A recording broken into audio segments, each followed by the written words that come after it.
Hello, everyone. Welcome to LexTalk World Talk Show presented by Clickaway Creators. Today, we have Mr. Neeraj Dubey with us. Neeraj has over 17 years of experience. He has focused on diverse practice areas and routinely counsel manufacturing and service company in all elements of commerce and business. His areas of expertise includes contract drafting, reviewing and negotiations, IT laws, IPR, day-to-day corporate and commercial, ethic and compliance, to name a few. And he's focused on various industries, which includes food and pharmaceuticals, automotive, manufacturing, and technology. So now, without further ado, let's dive into more about him. So hello, Mr. Dubey. Thank you so much for joining us. Hi, thank you for having me here. Pleasure is all ours, sir. Sir, firstly, I would like to ask you, if you can just guide us through your journey. Okay, so I am an alumni of Campus Law Center, Delhi University, and I started my career with litigation, working in Delhi High Court and Supreme Court in Delhi, and then I moved to corporate and have ever worked in a diverse area of corporate consultancy and commercial transactions, including the nuances associated with intellectual property or the complex trade-related issues, or with respect to the certain tax-related aspects, other than the structuring of transaction, or with respect to the aspects of drafting a documentation or negotiating a document. And since 2014, I've been partner in various firms, and now I'm a partner with the Juris Corp stationed in Bangalore, and I'm handling general corporate and commercial advisory practice. That's a small journey, I would say. No, thank you for guiding us through your journey. And yeah, so now I would like to ask you about a complex legal issue that you worked on, and also describe the complexity and tell us how you approached it. Okay, so structuring a transaction is always complex if that involves cross-border investment, and on top of that, aspects related to technology transfer or intellectual property rights, transfer of money to and from India, creating certain issues.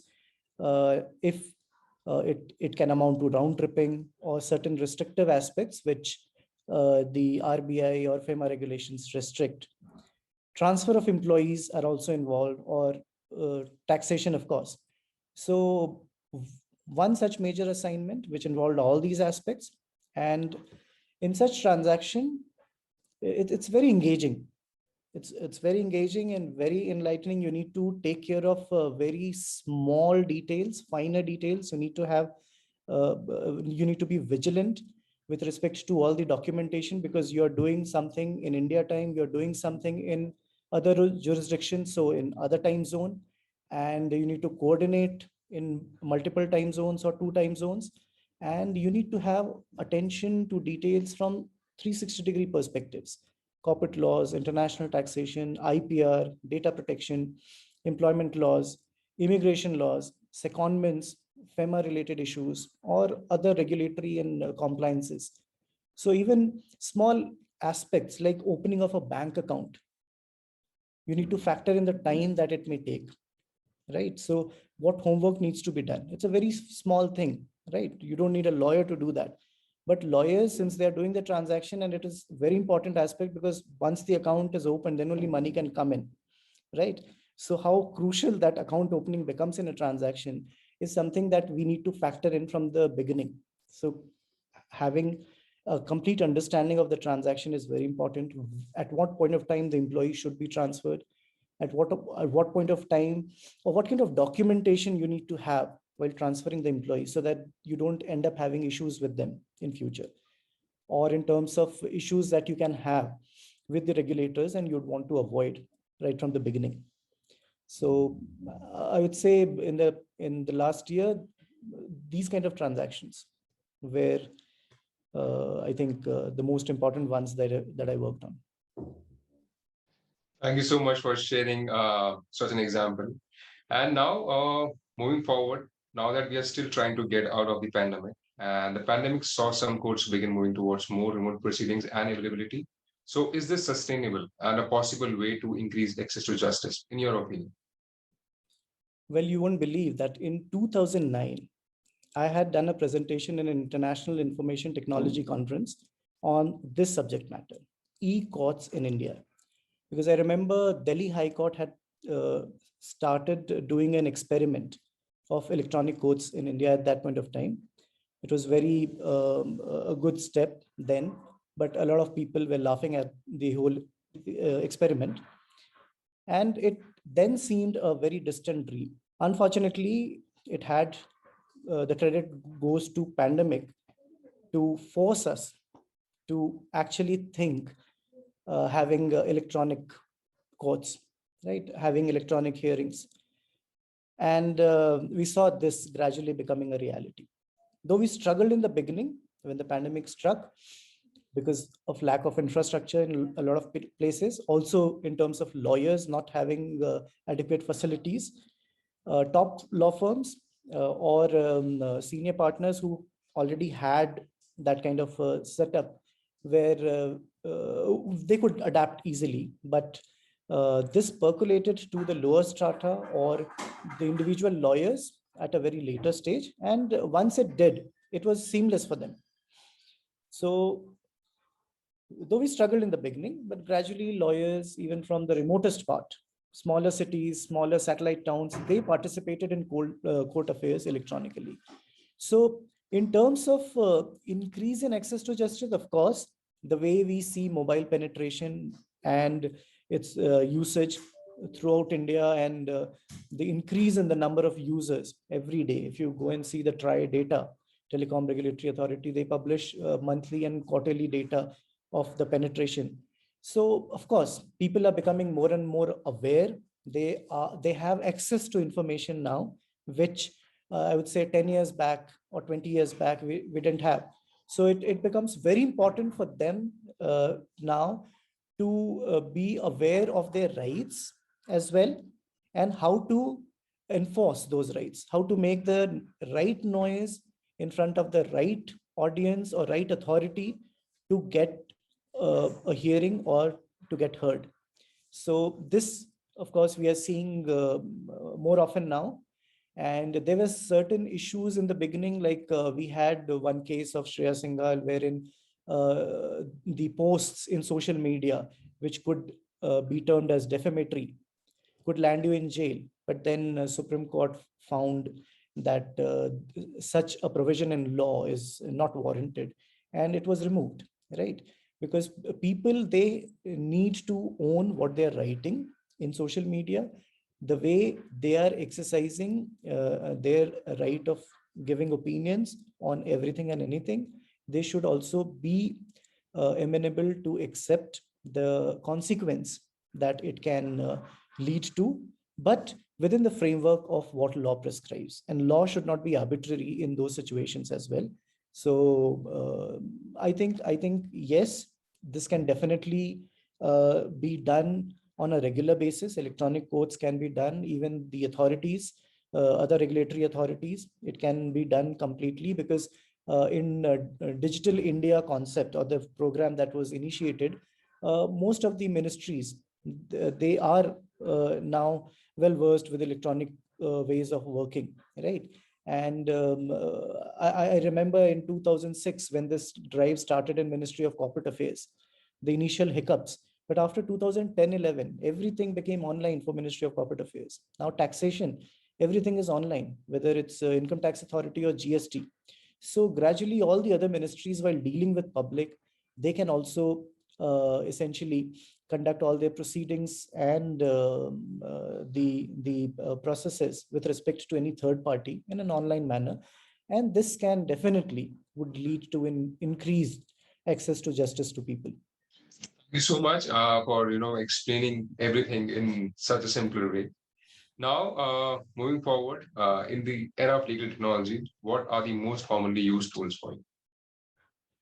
Okay, there are several tools that we use to make our work more effective, more efficient, because time is very important for us.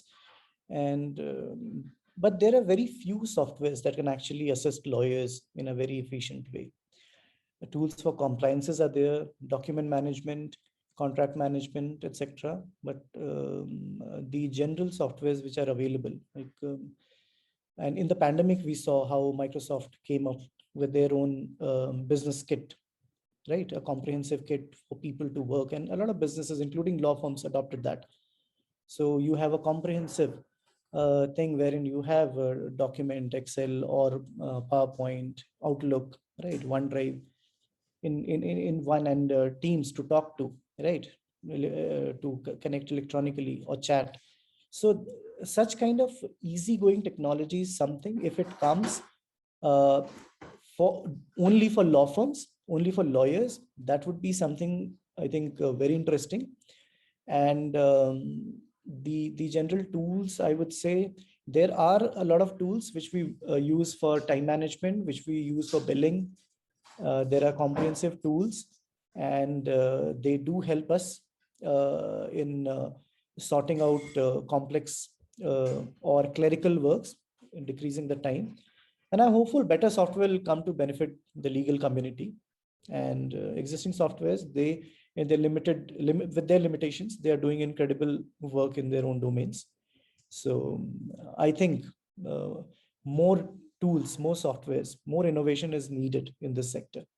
Absolutely, I completely relate to it, and hopefully something new will come up. And now, as we all know that time is money in any profession, and in legal it's most of all. So how do you ensure to make the best use of your time as a lawyer? Wow, time management, I think, is the most difficult aspect of any professional's life.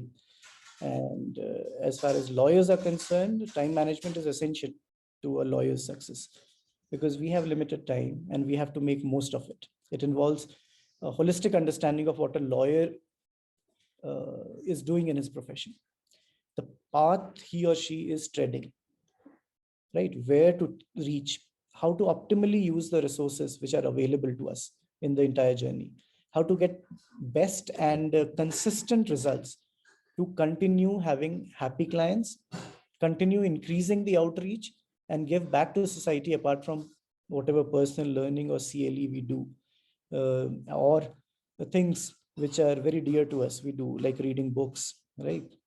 Other than reading books, we need to also read case laws, right? Whether we were part of it or not, in order to understand what application of mind went through in that, and what interpretation has come, and how it is going to impact our clients, and research paper, new laws that come, right? So in order to keep up ourselves updated, we need to go through them. We need to understand as to how they have been drafted, what was the motive, what was the intention, and how it is going to impact the society at large, right? Essentially our clients, so that we are in a position to talk about it, to advise clients on it. And it also is important for lawyers, I believe, to do something after a considerable experience, to give back to society, right? So to find some time out to understand what is the aspect that you think you are good at, and how you can give back to your community, give back to your society, like being visiting faculty in a university, right? Or by helping NGOs, or by mentoring juniors, right? Freshers, to become seasoned lawyers. If you are in litigation, you can do that. So similarly, I also do, I write a lot. I reflect on different aspects. I attend sessions, conferences, I speak a lot. And I also try to mentor students by joining certain university, giving guest lectures, or participating in the events organized for them. So that's how I try to make good use, or you can say a better use of my time. I don't know whether it's best or not.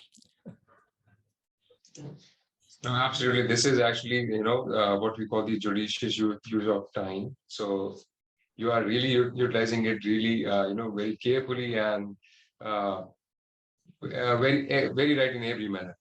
And now, thank you so much for sharing such great insights with us. And we look forward to having a chat with you again in the future on some other trending topics in the international legal world. So, for our viewers, if you like this chat with Mr.